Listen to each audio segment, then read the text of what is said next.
കൃത്യമായ തർബിയത്ത് നമ്മുടെ മക്കൾക്ക് നമ്മൾ കൊടുക്കണം. എന്താണ് ഈ ലഹരിയുടെ, ഞാൻ കൂടുതൽ സമീപകാല ഇൻസിഡൻസുകളിലേക്കൊന്നും ഞാൻ കടക്കുന്നില്ല, നമുക്കറിയുന്നതാണ്. ഓരോ ദിവസവും പത്രങ്ങൾ എടുത്തു നോക്കിയാൽ, മീഡിയ തുറന്നു നോക്കിയാൽ ലഹരിക്കടിമപ്പെട്ടവരുടെ നീണ്ട നിരയാണ്. സ്വന്തം ഉമ്മയെയും ഉപ്പയെയും ഇട്ടേച്ചുകൊണ്ട് വീട്ടിൽ നിന്ന് ഇറങ്ങി വന്ന ഒരു ചെറുപ്പക്കാരൻ, ഇറങ്ങി വന്ന ഒരു പെണ്ണിനെ കത്തി കൊണ്ട് കുത്തി മലർത്തുന്ന വാർത്തയാണ് കഴിഞ്ഞ ദിവസം മീങ്ങാപ്പുഴയിൽ നിന്ന് നമുക്ക് വായിക്കേണ്ടി വന്നത്. ലഹരിയായിരുന്നു, എപ്പോഴും കത്തി കയ്യിൽ കരുതുമായിരുന്നു എന്നാണ്. വെഞ്ഞാറമൂടിൽ 5 പേരെ കൊലപ്പെടുത്തിയ ദാരുണമായ ഒരു കൊലപാതകത്തെ കുറിച്ച് ദീർഘദിവസം നമ്മൾ ചർച്ച ചെയ്തു. ആരാണ് ഇതിന്റെയൊക്കെ പ്രതികൾ?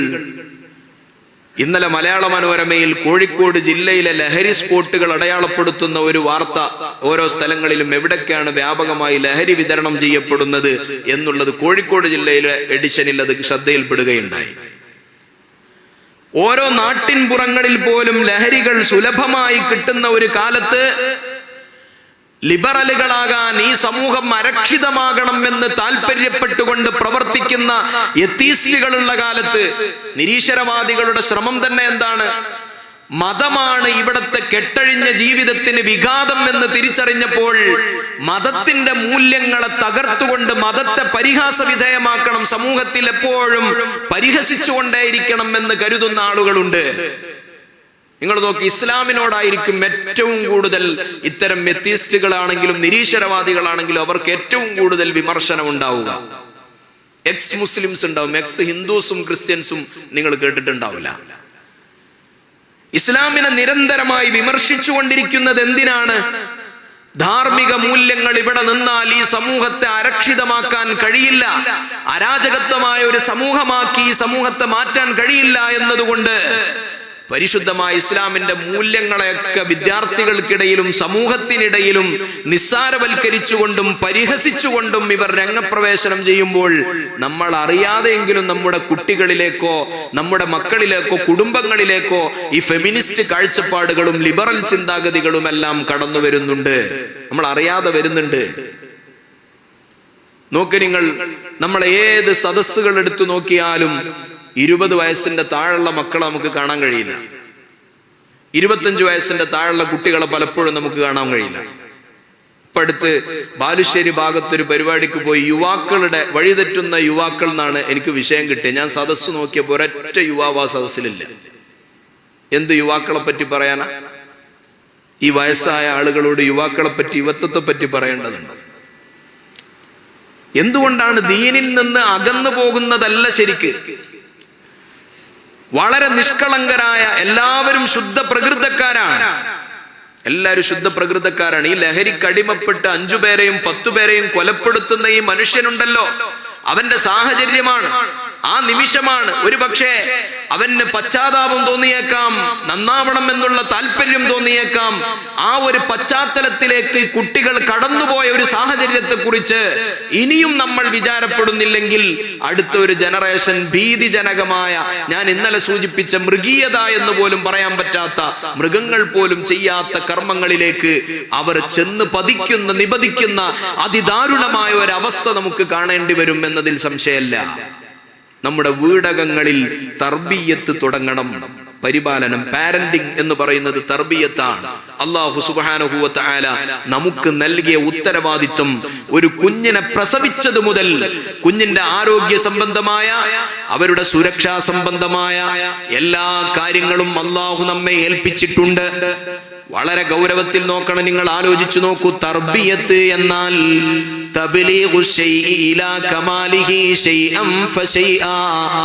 ഒരു വസ്തുവിനെ ആവശ്യമുള്ള സന്ദർഭത്തിൽ, ആവശ്യമുള്ള തോതനുസരിച്ച്, ആവശ്യമുള്ള സമയത്ത്, ആവശ്യമുള്ളതനുസരിച്ച് കൊടുക്കുന്നതിനാണ്, അത് കൊടുത്ത് അതിനെ പൂർണ്ണതയിലെത്തിക്കുന്നതിനാണ് തർബിയത്ത് എന്ന് പറയാം.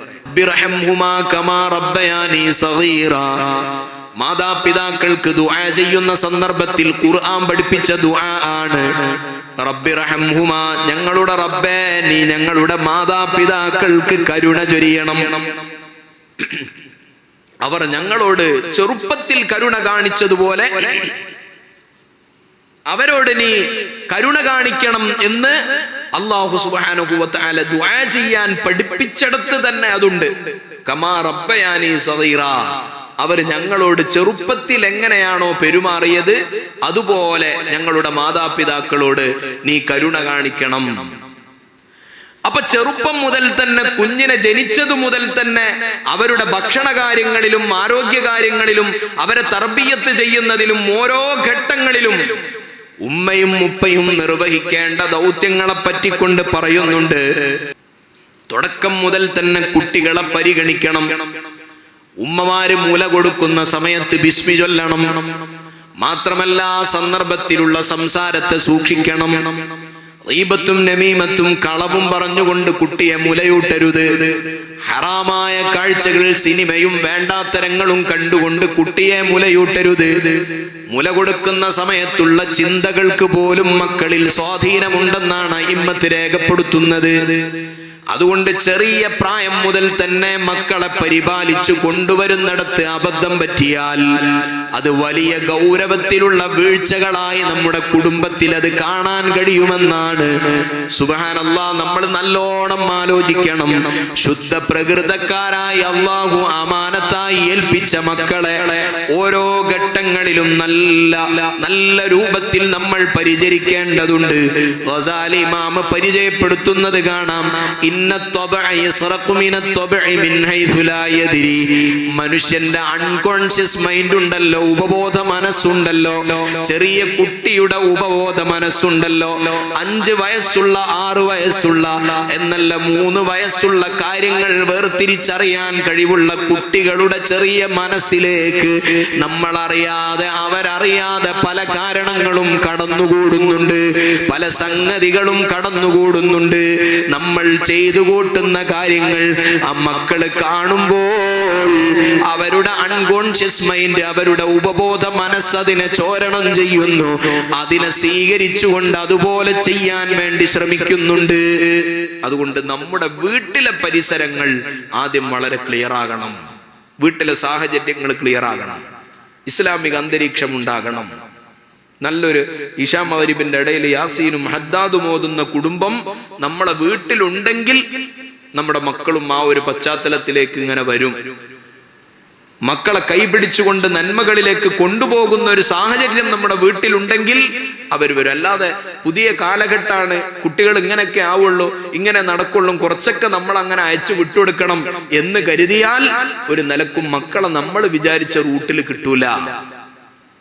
ഉമർ ഇബ്നുൽ ഖത്താബ് റളിയല്ലാഹു അൻഹു പറയുന്നുണ്ട്, പാരന്റിംഗ് ടെക്നിക്കിൽ വളരെ ഇമ്പോർട്ടന്റ് ആയ പ്രധാനപ്പെട്ട ഒരു സംഗതിയാണ് ലഅബുഹും സബ്ആ, 7 വയസ്സുവരെ കുട്ടികളോട് ഒന്നിച്ചുകൊണ്ട് കളിക്കണം എന്നാണ്. ഗ്രാൻഡ് പാരന്റ്സ് എന്ന് പറയുന്നത് വളരെ വലിയ റോളുള്ളവരാണ്. വല്യമ്മ വല്യപ്പമാർ മക്കളുടെ രൂപീകരണത്തിൽ ഒരുപക്ഷെ പിതാവ് ഗൾഫിലായിരിക്കും, അല്ലെങ്കിൽ ജോലിക്ക് പോകുന്നവരായിരിക്കും. പലപ്പോഴും വീട്ടിൽ ഫ്രീ ആയി ഉണ്ടായിരിക്കുക ഒരുപക്ഷെ വല്യമ്മ വല്യപ്പമാരായിരിക്കും. പക്ഷെ കുട്ടികൾക്ക് ഇന്ന് മുതിർന്നവരോടുള്ള ബഹുമാനവും സ്നേഹവും എല്ലാം പോയി. അതിന് വലിയൊരളവോളം കാരണം ഈ പാരന്റ്സ് എന്നായിരിക്കും. മുതിർന്നവരുടെ സ്ഥാനവും മാനവും അവരുടെ മൂല്യവും ഈ മക്കൾക്ക് പഠിപ്പിച്ചു കൊടുക്കുന്നിടത്ത് ഭംഗം വന്നിട്ടുണ്ടാകും. നബി സല്ലല്ലാഹു അലൈഹി വസല്ലമ തങ്ങളാണ്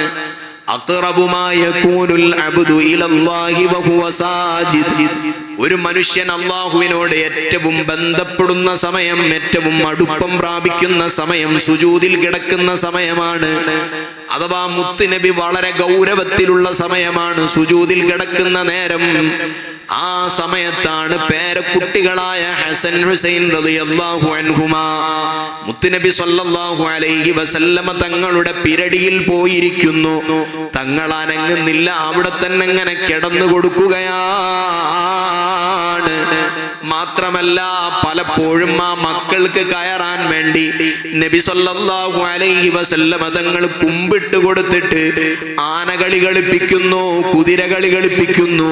നബി സല്ലല്ലാഹു അലൈഹി വസല്ലമ തങ്ങളാകുന്ന വല്ലുപ്പയെ നമുക്കവിടെ കാണാൻ കഴിയുന്നത് എത്ര നല്ല സൈക്കോളജിക്കൽ ഇടപെടലാണ്, പേരക്കുട്ടികളോടുള്ള പെരുമാറ്റമാണ്.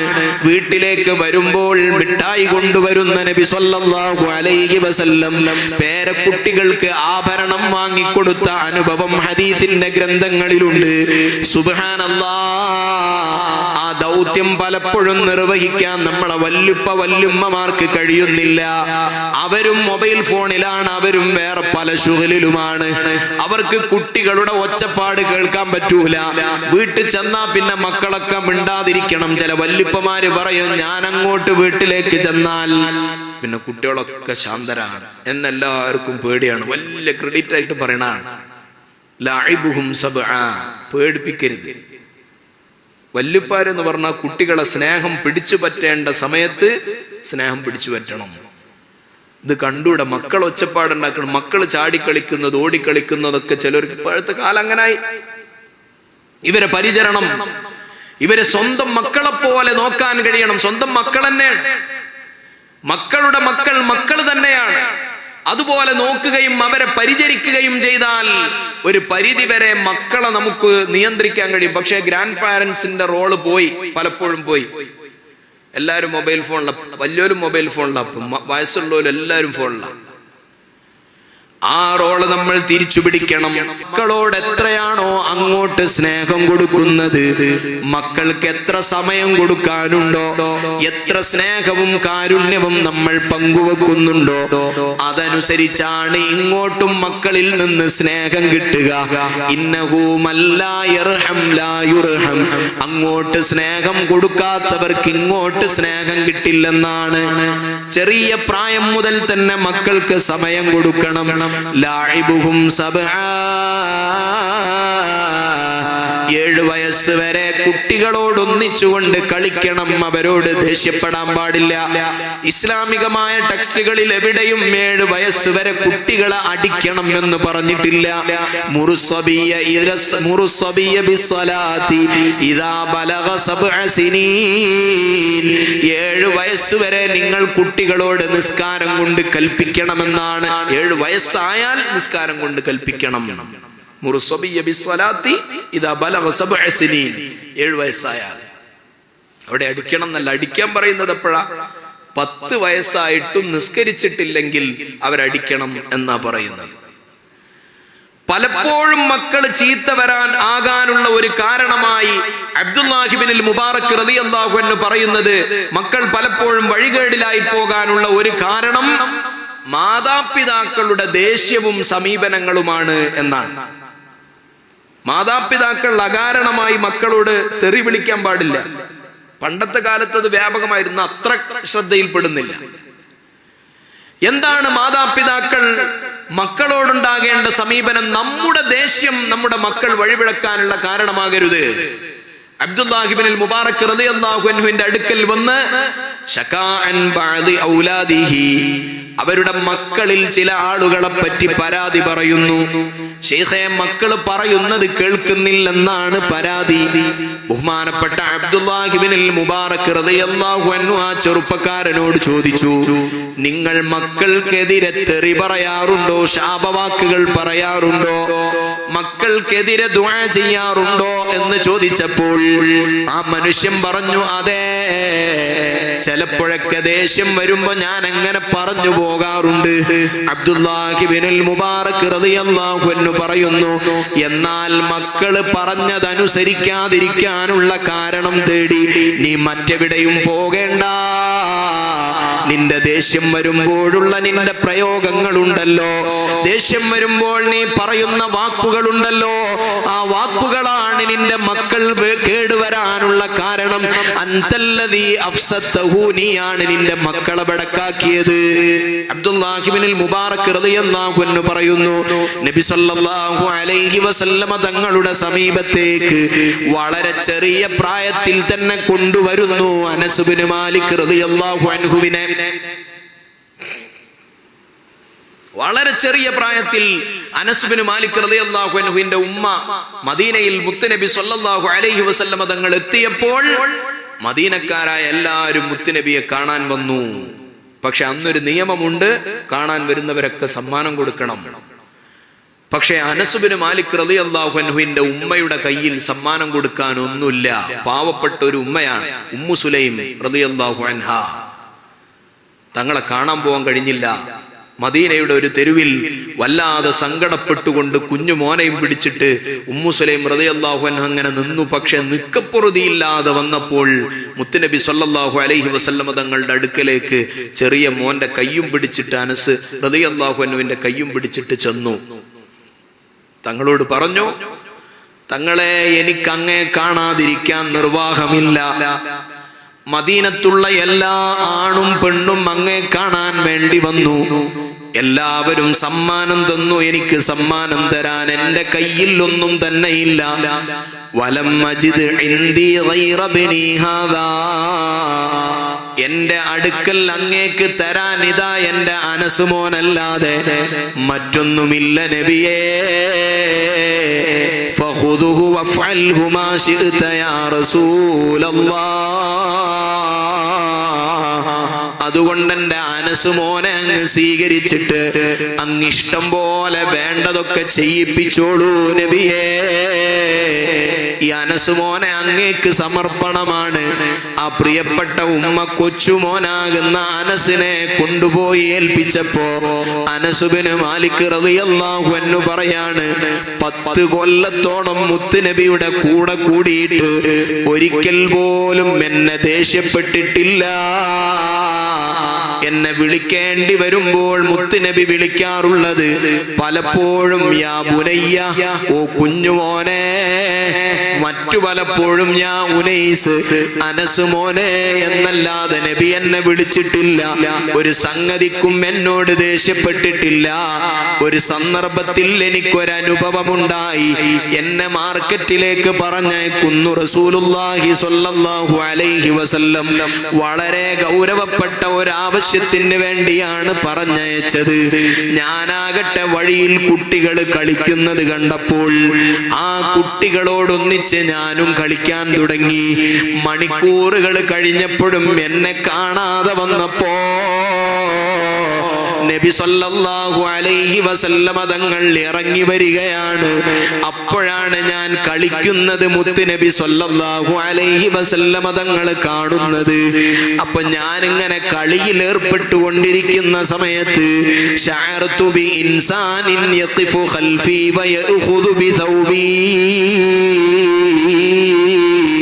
എനിക്ക് തോന്നാണ് എന്റെ ബാക്കിൽ ആരോ നിൽക്കുന്നുണ്ട്, എന്റെ കുപ്പായം ആരോ പിടിക്കുന്നുണ്ട് എന്ന് എനിക്ക് തോന്നാണ്. ഫൽതഫത്തു ഖൽഫി, ഞാൻ എന്റെ ബാക്കോട്ട് തിരിഞ്ഞു നോക്കിയപ്പോ നബി സല്ലല്ലാഹു അലൈഹി വസല്ലമ തങ്ങളാണ് എന്റെ കുപ്പായം പിടിച്ചിട്ട് ഇങ്ങനെ ചിരിക്കുകയാണ്.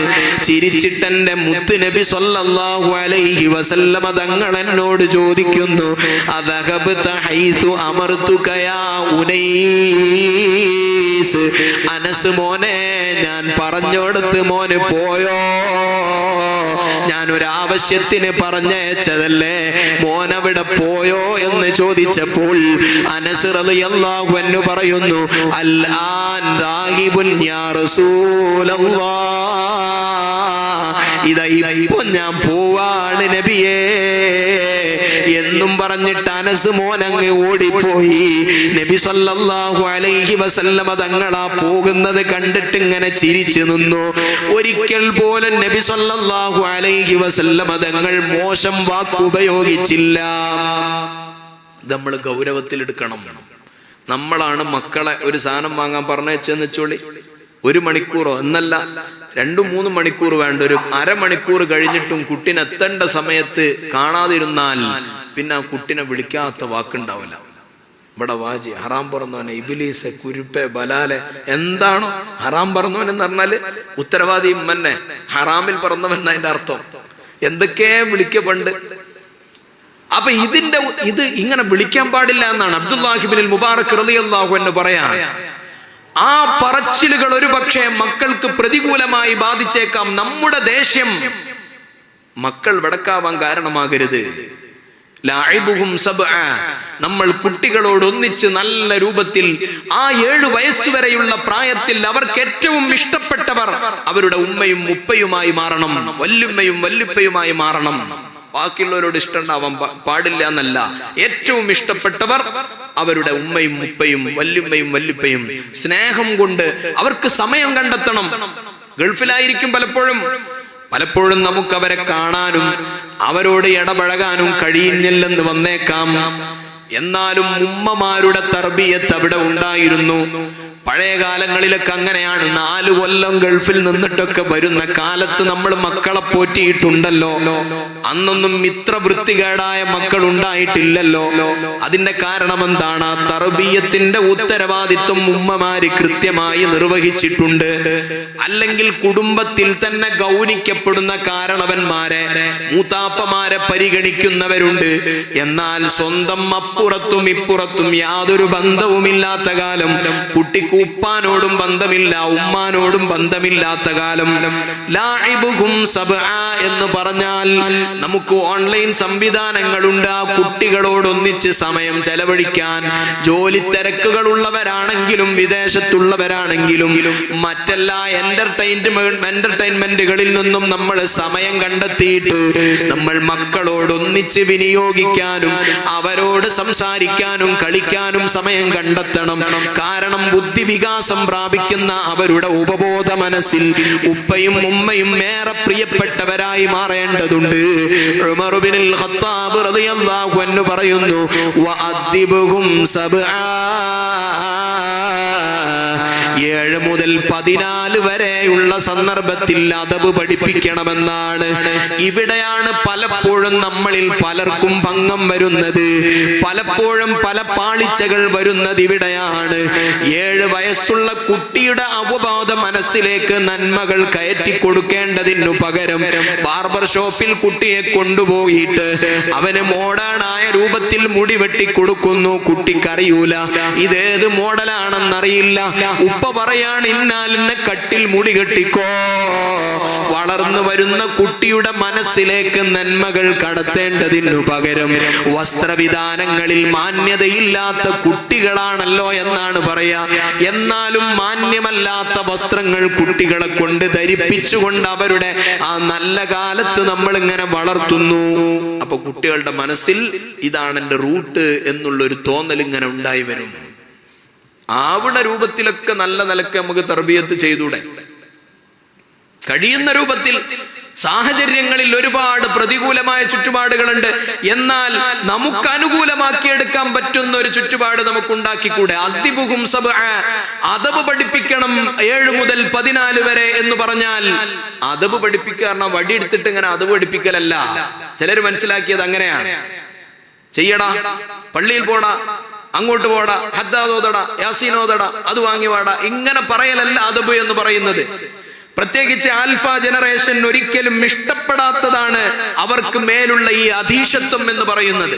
അങ്ങനെ നിരന്തരമായ ഓർഡറുകൾ ഇങ്ങനെ പറഞ്ഞുകൊണ്ടിരിക്കുന്ന, അഡ്വൈസുകൾ ഇങ്ങനെ പറഞ്ഞുകൊണ്ടിരിക്കുന്നവരെ അവർ തന്തവൈബ് എന്ന് വിളിക്കും. അത് കേൾക്കേണ്ടി വരൽ മാത്രമല്ല, നമ്മൾ പറയുന്നത് അവർ അനുസരിക്കൂല. അങ്ങനെ അനുസരിക്കാതെ വരുന്നത് നിരന്തരമായി അവരോടുള്ള ഉപദേശങ്ങൾ ഇങ്ങനെ വർദ്ധിക്കുമ്പോഴാണ്. പകരം നമ്മൾ ചെയ്യേണ്ടത് എന്താണ്? വാ മോനെ, നമുക്ക് സുബഹിക്ക് പള്ളിയിൽ പോകാം, വാ നമുക്ക് പോകാം, വാ നമുക്ക് വഅദിന് പോകാം. അല്ലാതെ കുട്ടികളോട് പറയും, മോനെ സലാത്തുണ്ട് നീ പോകണ്ടോന്ന് പറയും. അപ്പൊ ഈ കുട്ടിന്റെ ഉപബോധ മനസ്സിലുണ്ടാവും, വാപ്പ എനിക്ക് പോണ്ടേന്നുണ്ടാവും, പക്ഷെ ചോദിക്കൂല. അത് കുറച്ച് കഴിഞ്ഞാൽ ചോദിക്കും. ഈ ബീറ്റ ജനറേഷനിൽ വരുമ്പോ അതും ചോദിക്കൽ തുടങ്ങും.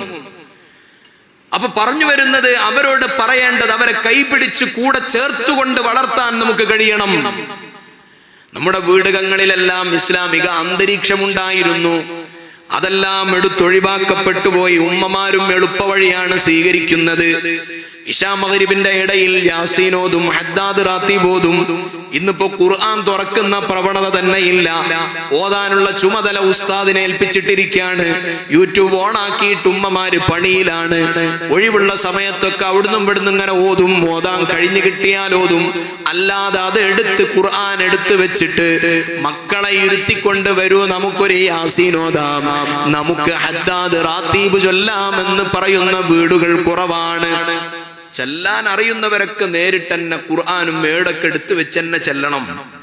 അപ്പൊ അതിനൊരു ഹുദൂർ, ഇസ്തിഹ്ദാറുൽ ഖൽബ് വേറെ ഉണ്ടാവും. മറ്റേ ഉസ്താദ് ഇങ്ങനെ ചെല്ലുമ്പോ ഒഴിവുണ്ടെങ്കിൽ അതിന്റെ കൂടെ അങ്ങനെ ചെല്ലാൻ അറിയാത്തവർ അങ്ങനെ ചൊല്ലിക്കോട്ടെ. അത്തരം മജ്ലിസുകൾ അവർക്കുള്ളതാണ്.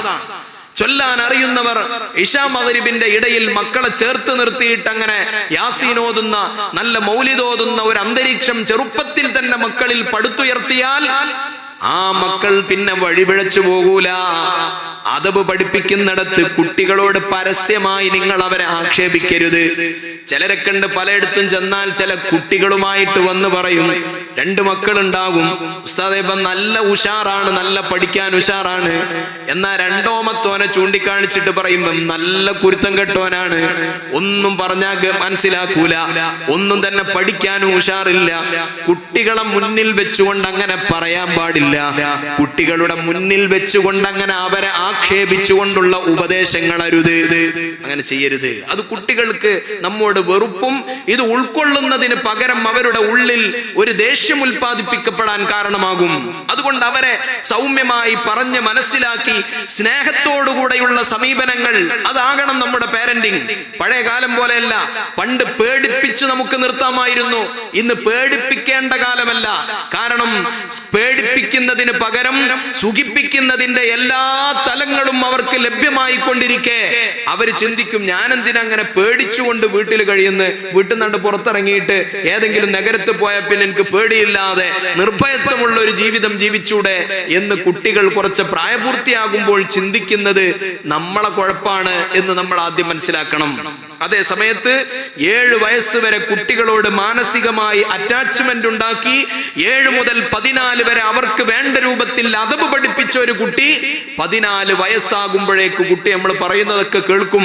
ഒരു കുട്ടിയെ ഹാഫിളാക്കണമെങ്കിൽ, മുതഅല്ലിമാക്കണമെങ്കിൽ 14 വയസ്സിന്റെ മുമ്പ് അത് നിർവഹിച്ചാൽ അത് സാധിക്കും. 14 കഴിഞ്ഞാൽ ഇപ്പോഴത്തെ കാലത്ത് കുട്ടികൾ, ഇപ്പോഴത്തെ ന്യൂ ജനറേഷന്റെ അവസ്ഥയാണ് പറയുന്നത്, 14 കഴിഞ്ഞാൽ പിന്നെ കുട്ടികളെ നമ്മളെ പിടിച്ചെടുത്ത് കിട്ടിക്കൊള്ളണമെന്നില്ല.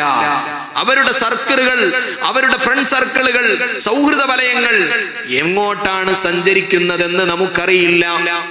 അത് കഴിഞ്ഞിട്ട് ബഹുമാനപ്പെട്ട ഉമർ ബിനുൽ ഖത്താബ് തങ്ങൾ പറയുന്നു, മൂന്നാമത്തേത് വസാഹിബുഹും സബ്ആ, 14 മുതൽ 21 വരെ അവരോട് കൂട്ടുകാരെ പോലെ കഴിയണമെന്നാണ്. 15 വയസ്സുള്ള കുട്ടിയോട് നിങ്ങളുടെ കൽപ്പനകൾ നടത്തിയാൽ അവനത് അംഗീകരിക്കൂല. എന്നാൽ 7 വരെ കുട്ടികളുടെ മനസ്സിൽ ഇടം കൊടുത്ത ഉപ്പയും ഉമ്മയും, 7 മുതൽ 14 വരെ അവരെ കൂടെ കൊണ്ടു നടന്ന് വളർത്തിയ ഉമ്മയും ഉപ്പയും, 14 കഴിയുന്ന കുട്ടിയുടെ ഉമ്മയും ഉപ്പയുമെല്ലാം അവർക്ക് നല്ല കൂട്ടുകാരനെ പോലെ ആയിട്ടാണ് ഉണ്ടാവുക. ഏതെങ്കിലും പ്രശ്നം വരുമ്പോൾ തുറന്ന് പറയുന്ന സാഹചര്യം ഉണ്ടാകും. അതല്ല, ഈ സന്ദർഭങ്ങളിലൊന്നും മക്കളെ ശ്രദ്ധിക്കാതെ, അവരോട് പറയാനുള്ളത് പറയാതെ, അവരെ ശാസിക്കേണ്ടിടത്ത് ശാസിക്കാതെ, അദബ് പഠിപ്പിക്കേണ്ടിടത്ത് അദബ് പഠിപ്പിക്കാതെ. കഴിഞ്ഞ ദിവസം ഒരു ഹയർ സെക്കൻഡറി സ്കൂളിൽ ചെന്നപ്പോൾ അവിടെയുള്ള പ്രിൻസിപ്പൾ ഒരു അനുഭവം പറയാണ്. ആ കുട്ടിയുടെ ഉപ്പ വന്നിട്ട് പറയുന്നു, +1 പഠിക്കുന്ന പെൺകുട്ടി രാത്രി 12 മണിക്ക് ഫോൺ ഉപയോഗിക്കുന്നുണ്ട്, സാറൊന്ന് പറയണം, അത് വാങ്ങിവെക്കാൻ വേണ്ടി പറയണം, അത് ഉപയോഗിക്കരുതെന്ന് സാറ് പറയണം. ആരാ പറയുന്നത്? കുട്ടിക്ക് ജന്മം നൽകിയ ഉപ്പ. എവിടെ നിന്നാണ് ഫോൺ ഉപയോഗിക്കുന്നത്? ആ ഉപ്പാന്റെ വീട്ടിൽ നിന്ന്. ആരാണ് ഫോൺ വാങ്ങിക്കൊടുത്തത്? ആ ഉപ്പ തന്നെയാണ് വാങ്ങിക്കൊടുത്തത്. ആ കുട്ടിയോട്, മോളെ രാത്രി 11 മണിയായില്ലേ, ഫോണൊന്നും ഉപയോഗിക്കല്ലേ എന്ന് പറയാൻ ഉപ്പാന്റെ ചങ്കൂറ്റം നഷ്ടപ്പെട്ടു പോയി. രാത്രി 12 മണിക്ക് വീട്ടിലേക്ക് കയറി വരുന്ന മകനോട്, മോനെ ഇത്ര സമയം എവിടെയായിരുന്നു എന്ന് ചോദിക്കാൻ ഉപ്പാന്റെ ധൈര്യം വരുന്നില്ല. ഉപ്പ നല്ല കമ്മിറ്റിക്കാരനാണ്, പള്ളി കമ്മിറ്റിയുടെ പ്രസിഡന്റാണ്, സംഘടനയുടെ തലപ്പത്തിരിക്കുന്നവനാണ്. അതേ സമയത്ത് ഉപ്പ പ്രവർത്തിക്കുന്ന സംഘടനയുടെ പദ്ധതികൾക്ക് 15 വയസ്സുള്ള 16 വയസ്സുള്ള മകനെ കൈപിടിച്ച് കൊണ്ടുവരാൻ പറ്റാതിരുന്നാൽ ആരുടെ പോരായ്മയാണ്? മക്കളെ പഴി പറഞ്ഞുകൊണ്ട്, കുറ്റം പറഞ്ഞിട്ട് നമുക്ക് കൈ കഴുകി കളയാമെന്ന് കരുതുന്നുണ്ടോ? ദീനിയായ പ്രവർത്തനങ്ങൾക്ക് മുന്നിൽ നിൽക്കുന്ന രക്ഷിതാക്കൾ തന്നെ പലപ്പോഴും മക്കളെ കൈപിടിക്കുന്നിടത്ത് എത്ര പാളിച്ചകളാണ് സംഭവിക്കുന്നത്. അതുകൊണ്ടല്ലേ ഇത്രമാത്രം ത്യാഗങ്ങൾ സഹിച്ചിട്ട്, എത്ര കഷ്ടപ്പെട്ടുകൊണ്ടാണ് വിദേശത്ത് വെയിലിന്റെ ചൂടിൽ പണിയെടുത്തുകൊണ്ട് അധ്വാനിച്ച് ആൺകുട്ടിയെയും പെൺകുട്ടിയെയും പഠിപ്പിക്കാനും വിദ്യാഭ്യാസം നൽകാനും ഉപ്പ കഷ്ടപ്പെട്ടുകൊണ്ട് ചോര നീരാക്കി പണിയെടുത്ത് അവസാനം രോഗിയായി നാട്ടിലേക്ക് നാട്ടിലേക്ക് തന്നെ തിരിച്ചു വരുമ്പോ മകളെ കല്യാണം നോക്കുന്ന സമയമായപ്പോഴേക്ക് ഏതെങ്കിലും ദുർബല നിമിഷത്തിൽ കണ്ടെത്തിയ അന്യ ചെറുപ്പക്കാരന്റെ കൂടെ ഇറങ്ങിപ്പോകുന്ന മക്കളെ കാണുന്നതെന്താണ്?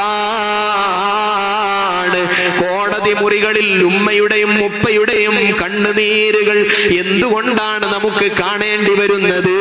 അഥവാ ആ നൈമിഷികമായ സന്ദർഭത്തിൽ വഴിയോരത്ത് വെച്ച് കണ്ടുമുട്ടി ബന്ധം സ്ഥാപിച്ച ചെറുപ്പക്കാരന്റെ കൂടെയാണ് ഞാൻ ഇറങ്ങിപ്പോകുന്നതെന്ന് കോടതിയിൽ എന്റെ ഉമ്മയുടെയും ഉപ്പയുടെയും കൂടെയാണ് ഞാൻ പോകുന്നതെന്ന് കേൾക്കാൻ വേണ്ടി കാത്തിരിക്കുന്ന ആ ഉമ്മ ഉപ്പമാരുടെ ഹൃദയത്തിലേക്ക് വലിയ പ്രഹരമേൽപ്പിച്ചുകൊണ്ട് ആ ചെറുപ്പക്കാരന്റെ കൂടെ ഇറങ്ങിപ്പോകുന്ന പെൺകുട്ടികൾ ഉണ്ടാകുന്നത് എന്തുകൊണ്ടാണ്? അവരുടെ സ്നേഹത്തെ ഉൾക്കൊള്ളാനും അവരുടെ മനസ്സിലേക്ക് കടക്കാനും നമുക്ക് കഴിയാത്തത് കൊണ്ടാണ്. അത് മനസ്സിലേക്ക് കടക്കാൻ കഴിയണില്ല. മക്കളോട് ഒരുമിച്ചുകൊണ്ട് സംസാരിക്കുന്ന വാപ്പയും മക്കളും തമ്മിൽ കണ്ടുമുട്ടിയിട്ട് എത്രയോ ദിവസമായവർ ഇപ്പൊ കൂട്ടത്തിലുണ്ടാവും. വാപ്പയും മക്കളും തമ്മിൽ സംസാരിച്ചവർ എവിടെയായിരുന്നു എന്ന് ചോദിക്കൂല. കോഴിക്കോട് ടൗണിലാണ് 11 കൊല്ലമായിട്ട് ഞാൻ ജോലി ചെയ്യുന്നത്. എല്ലാ ഭാഗങ്ങളിലും റമദാനാകട്ടെ, റമദാൻ അല്ലാത്ത ഭാഗങ്ങളാകട്ടെ, നമ്മുടെ സമൂഹത്തിൽപ്പെട്ട, അത് മദ്രസ പഠിച്ചതുകൊണ്ടോ പഠിക്കാത്തതുകൊണ്ടൊന്നല്ല, ആരോ പറഞ്ഞ പോലെ എല്ലാ തലമുറകളിലുമുണ്ട്. പക്ഷെ നമ്മുടെ പാരന്റിങ്ങിന്റെ പോരായ്മ അവിടെ നന്നായി മികച്ചു കാണുന്നുണ്ട്. മതവിദ്യാഭ്യാസം ഇല്ലാത്തത് കൊണ്ടല്ലല്ലോ ഈ കാര്യങ്ങളൊന്നും നടക്കുന്നത്. മതം പഠിപ്പിക്കുന്നത് അങ്ങനെ ലഹരി ഉപയോഗിക്കണം, അഴിഞ്ഞാടണം എന്നല്ലല്ലോ. അങ്ങനെയാണെങ്കിൽ പിന്നെ അങ്ങനെ മതവിദ്യാഭ്യാസത്തെയും മദ്രസകളെയും കുറ്റം പറയാം. അതല്ലല്ലോ. മദ്രസയിൽ പഠിപ്പിക്കുന്നത് മാതാപിതാക്കളെ മാനിക്കണം, ലഹരി ഉപയോഗിക്കരുത് എന്നാണ്. അപ്പൊ കുറ്റം മദ്രസകളുടേതല്ല. അതേ സമയത്ത് നമുക്ക് കുറ്റുണ്ട്. ഞാൻ എൻ്റെ അനുഭവത്തിൽ പറയാണ്, പലപ്പോഴും രാത്രി 12 മണിക്ക് ശേഷം ബീച്ചിലൊക്കെ ചെന്ന് നോക്കിയാൽ അവിടെ അഴിഞ്ഞാടുന്നവരുടെ കൂട്ടത്തിൽ ഏറ്റവും കൂടുതൽ നമ്മുടെ തലമുറകളിൽ, നമ്മുടെ കമ്മ്യൂണിറ്റിയിൽപ്പെട്ടവർ തന്നെയാണ്. മറ്റുള്ളവർക്ക് അവരുടെ മക്കളെ കുറിച്ച് ജാഗ്രതയുണ്ട്, നമുക്ക് നമ്മളെ മക്കളെ പറ്റി ജാഗ്രതയില്ല. വിദ്യാഭ്യാസത്തെ കുറിച്ചുള്ള മിഥ്യാധാരണകളാണ്. എന്താണ് വിദ്യാഭ്യാസം കൊടുക്കുന്നിടത്ത് നമുക്ക് പറ്റുന്നത്? പെൺകുട്ടികൾക്ക് നമ്മൾ വിദ്യാഭ്യാസം കൊടുക്കണം. വിദ്യാഭ്യാസത്തിന് പ്രോത്സാഹനം നൽകുന്ന മതം തന്നെയാണ്.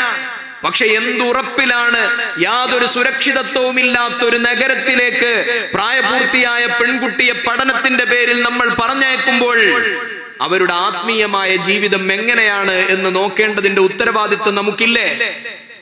എന്താണ് നമ്മുടെ തലമുറകൾ പോയിക്കൊണ്ടിരിക്കുന്നത്? +2 കഴിയുമ്പോൾ അവരെ ഡിഗ്രിക്ക് പഠിപ്പിക്കണം എന്ന് ഉമ്മമാര് തീരുമാനിക്കുന്നു. ഡിഗ്രിക്ക് അങ്ങനെ കുറച്ച് മാർക്ക് കിട്ടുമ്പോ കുട്ടിയോട് വാപ്പ പറയും, ഏതായാലും കല്യാണം കഴിഞ്ഞിട്ട് ബാക്കി വേണമെങ്കിൽ പഠിക്കാം. ആ കുട്ടി പറയും, എനിക്കിപ്പോ കല്യാണം വേണ്ട, ഞാൻ PG ചെയ്യട്ടെ.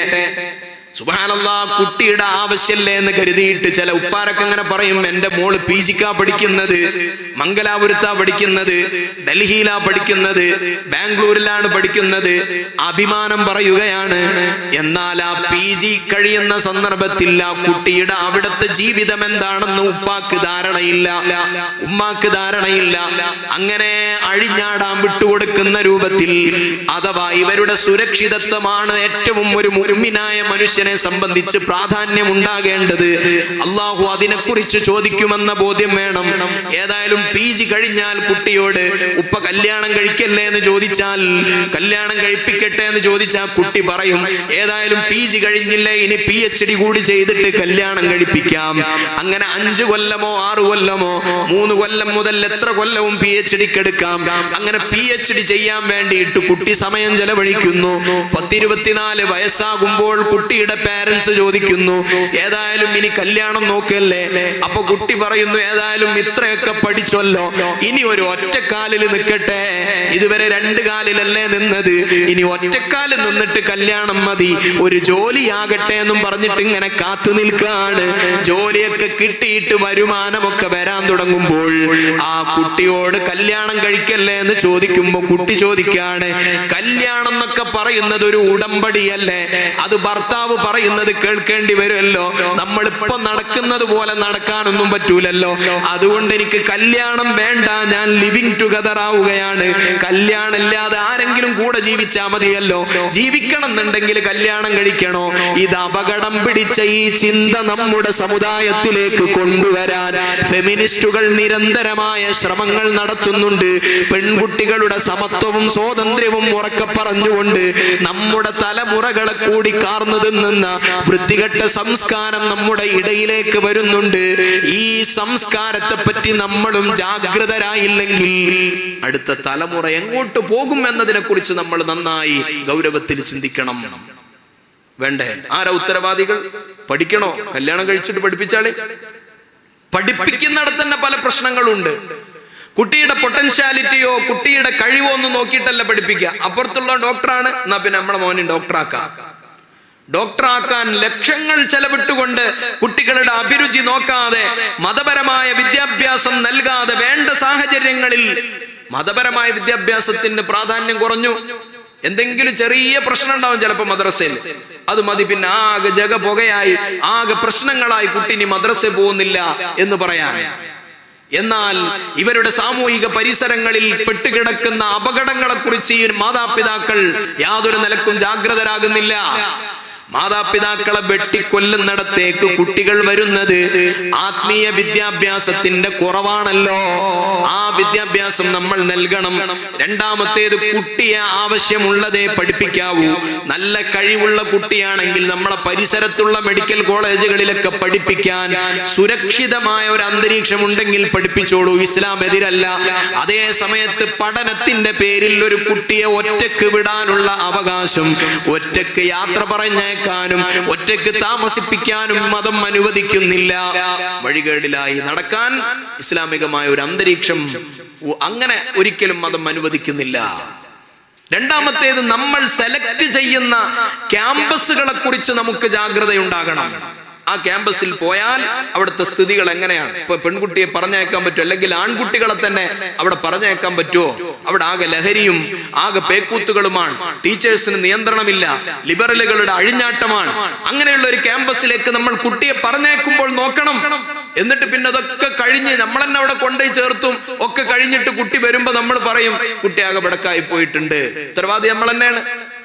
രണ്ടാമത്തേത്, നമ്മുടെ കുടുംബത്തിന്റെ സംസ്കാരമുണ്ട്. ഖനാഅത്ത് പരിശീലിപ്പിക്കണം. ഖനാഅത്ത് എന്നാൽ യസീർ, കിട്ടുന്ന അല്പമാണെങ്കിൽ അതുകൊണ്ട് പൊരുത്തപ്പെടാൻ ശീലിപ്പിക്കണം. നമ്മുടെ കുടുംബത്തിൽ അങ്ങനെ ഒരു സംസ്കാരം കൊണ്ടുവരണം.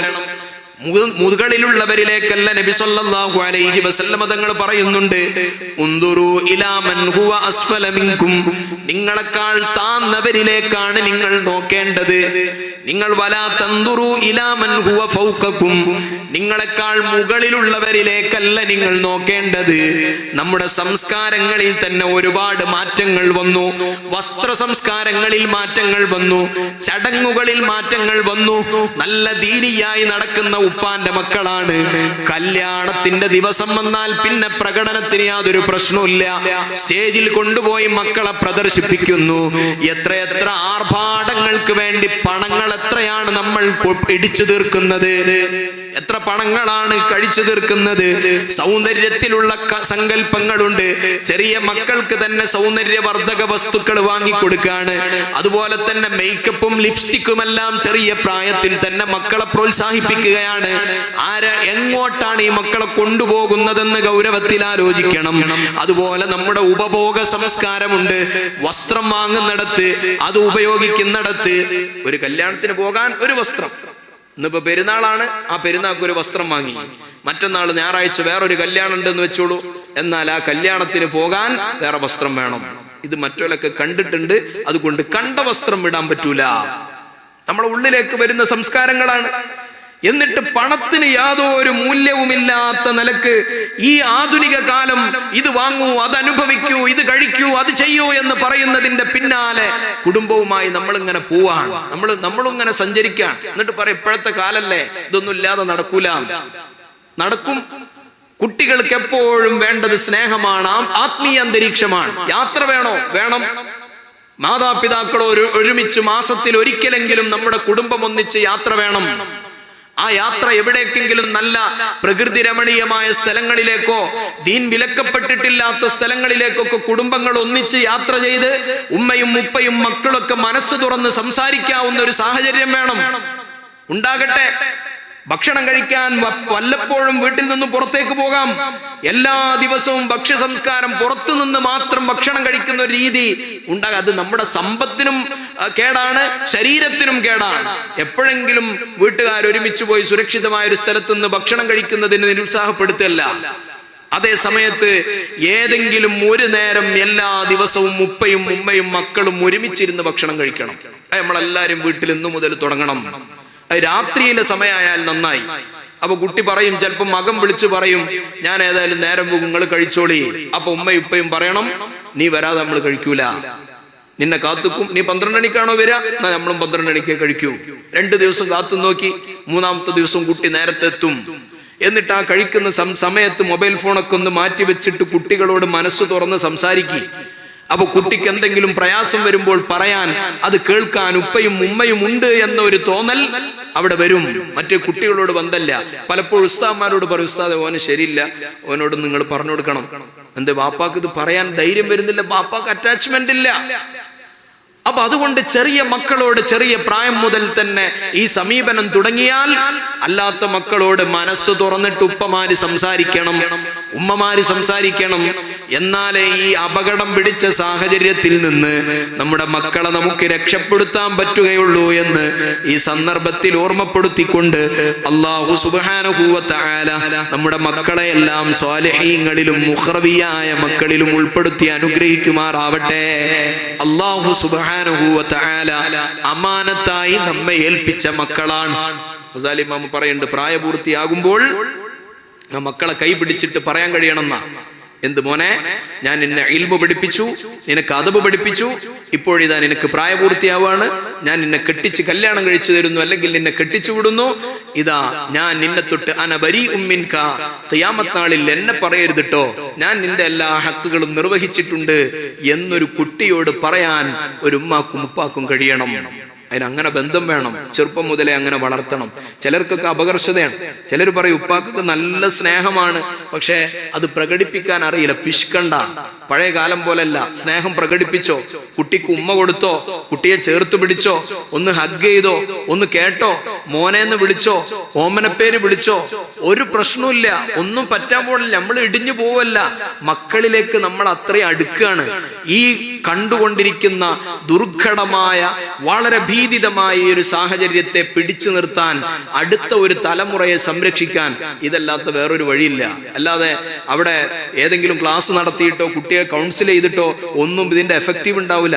നമ്മൾ കുട്ടിയെ ചെറിയ പ്രായം മുതൽ തന്നെ ദീനിയായ നമ്മൾ പറഞ്ഞ നിലക്ക് ഓരോ ഘട്ടങ്ങളിലും നമുക്കവരെ പരിപാലിക്കാൻ കഴിഞ്ഞാൽ നമ്മൾ അവരോടുള്ള ഹക്ക് പൂർത്തീകരിച്ചു. ആ കുട്ടിയോട് പ്രായപൂർത്തിയാവുമ്പോൾ നമുക്ക് പറയാൻ പറ്റും, മോളെ ഞാൻ നിന്നെ അദബ് പഠിപ്പിച്ചു, ഇൽമു പഠിപ്പിച്ചു, ഞാൻ എന്നെ കല്യാണം കഴിച്ചവരാണ്, നിന്നെ തൊട്ടുള്ള എല്ലാ ഷർറിൽ നിന്നും പരലോകത്തെ ഞാൻ രക്ഷപ്പെടാണമെന്ന് ആഗ്രഹിക്കുന്നു, ഞാൻ ഒഴിവാകാണ്. എന്നാ അൻഫുസകും വ അഹ്ലീകും നാറാ, നിങ്ങളുടെ കുടുംബത്തെയും നിങ്ങളെയും നരകത്തെ തൊട്ട് സൂക്ഷിക്കണം എന്ന അള്ളാഹുവിന്റെ വാക്കിൽ നിന്ന് നമുക്ക് രക്ഷപ്പെടാൻ പറ്റും. അല്ലാഹു സുബ്ഹാനഹു വ തആല നമ്മെ രക്ഷപ്പെടുത്തി തരുമാറാവട്ടെ.